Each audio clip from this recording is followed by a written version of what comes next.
যারা গণতন্ত্রের এই উত্তরণের পথকে কণ্ঠকাকীর্ণ করতে চায় তাদেরকে মনে রাখতে হবে আমরা গণতন্ত্রে ফিরবই ইনশাআল্লাহ। আমার কবরের ঠিকানা কি আমার ওয়ারিসরা পাবে না? মৃত্যু উপত্যকায় পরিণত হয়েছিল আমাদের এই প্রিয় মাতৃভূমি। সুমনের মা হাসছে, বললাম মা কেমন আছে?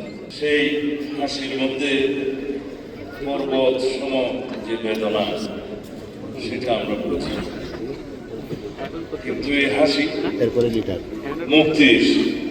মুক্তির আনন্দের সন্তানের বিনিময়ে ফিরে পাওয়া ফেসিবাদ মুক্ত বাংলাদেশের। আমরা জানি সবাই এই মুক্তির মন্দিরে সোপানতলে কত প্রাণ হলো বলিদান লেখা আছে অশ্রু জলে। যারা স্বর্গগত তারা আজও জানে স্বর্গের চেয়ে প্রিয় মাতৃভূমি। এটি আমাদের গান কবিতা, কিন্তু এটি আমাদের বাস্তবতা। আমি অধুর নয়নের বলরামের দরবারে হাত ধরে মোনাজাত করতাম সেই মৃত্যু গুহায় যে আমার কবরের ঠিকানা কি আমার ওয়ারিসরা পাবে না? লক্ষ প্রাণের বিনিময়ে যেমন আমরা স্বাধীনতা অর্জন করেছিলাম, সহস্র সহস্র আত্মদানের মধ্য দিয়ে ফেসিবাদ মুক্ত হয়েছে, কিন্তু এমন তো কথা ছিল না। গুম এটি ভয়ঙ্কর শব্দ। যারা লাশ ফিরে পেয়েছে তাদের অনেকের হাতে আছে হাত কড়া, হাত বাঁধা, পিছন মোড়া। আমাদের একটা হিসাব আছে মানবাধিকার সংগঠনের 2023 সাল পর্যন্ত, 2024-এর পরের কথা আলাদা। 2023 সাল পর্যন্ত এই এনফোর্স ডিসঅ্যাপিয়ারেন্সের শিকার, গুমের শিকার একটা খতিয়ান ছিল 709, কিন্তু পরবর্তীতে সেটা আমরা গুম কমিশন গঠিত হওয়ার পরে জানতে পেরেছি সেখানে রেজিস্টার্ড হয়েছে 1850, যার মধ্যে 350 জনের তদন্তাধীন আছে, এখনো পর্যন্ত তারা ফিরেনি।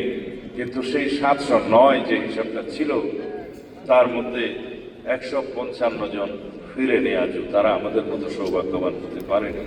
বিচার বহির্ভূত হত্যাকাণ্ডের শিকার সেই সংগঠনের মধ্যে 2693 জন 2023 সাল পর্যন্ত, কিন্তু সেটা পরবর্তীতে 3000 অতিক্রম করেছে।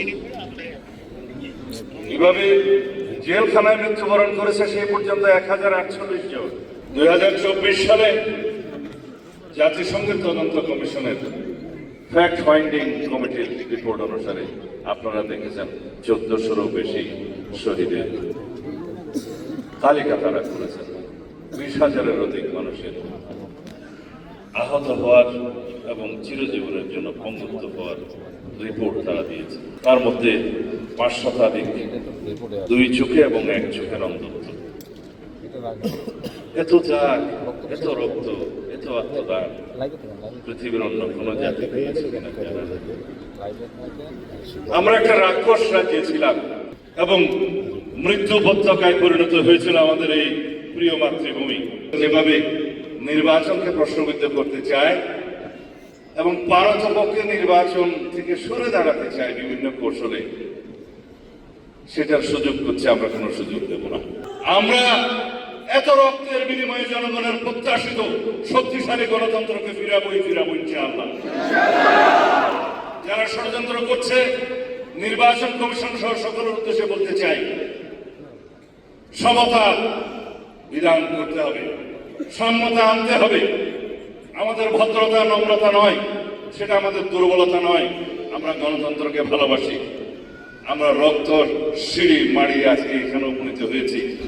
সুতরাং মনে রাখতে হবে যারা গণতন্ত্রের এই উত্তরণের পথকে কণ্ঠকাকীর্ণ করতে চায় তাদেরকে মনে রাখতে হবে আমরা গণতন্ত্রে ফিরবই ইনশাআল্লাহ।